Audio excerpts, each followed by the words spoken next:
عیسائی راغی علماء دیوبند مخې ته وایي تاسو مسلمانان ټول بېدینه یې وایي ولې وایي زمونږ عیسایت دا په حقه باندې دی هغه دیوبندي ملا طالب د دیوبند د مدرسې یو طالب رحمت الله کرانوي رحمه الله عیسائی ته وایي عیسائی لوی مناظر هغه ته وایي نه نه اسلام په حقه دی هغه ورته وایي نه زه ستا پیغمبر نبی هم نه منم محمد مصطفی صلی الله علیه وسلم رحمت الله کرانوي ورته وایي ولې عیسائی ورته جواب ورکړي وستا پیغمبر څه کړی دی وایي زه پیغمبر هغه منم لکه عیسی علیه السلام چې مړی به یې ژوندی کوله زه خو هغه پیغمبر منم زما پیغمبر داسې و هغه عیسائی ورته وایي زما پیغمبر داسې و جو مردوں کو زندہ کرتا تھا زما عیسی علیه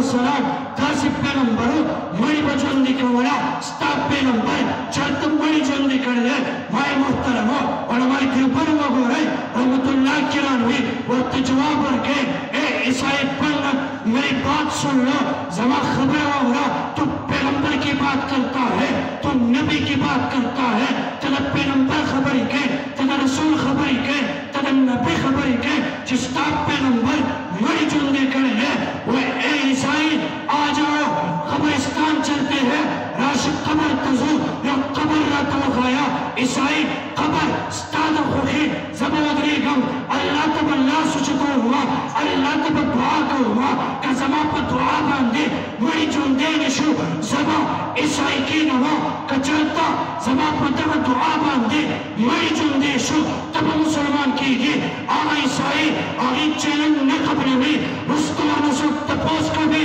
اے عیسائیہ یہ تو پیغمبر نہیں تھا نبی نہیں تھا داغو پیغمبر نو داغو رسول نو چیلنج پر قبول کرے ہو عیسائی ورطو آئے نہیں رب کعبہ کی قسم یہ خود نہیں بول رہا تھا اس کی زبان پر اس کا خدا بول رہا تھا نانا دی پخپر خبری نہ کرونا دی پجب باندے دی خدا خبری کرو بھائی محترم علماء دیوبند اللہ پاک آغا مقام میں کرے ہو آغا عقیدہ آغا ایمان قوت آغا طاقت اور آغا اعتماد مر کرے ہو چی عیسائی تو آئی زبا در قبر تو ادری گما دعا بکو اور تم میری بچون دیکھی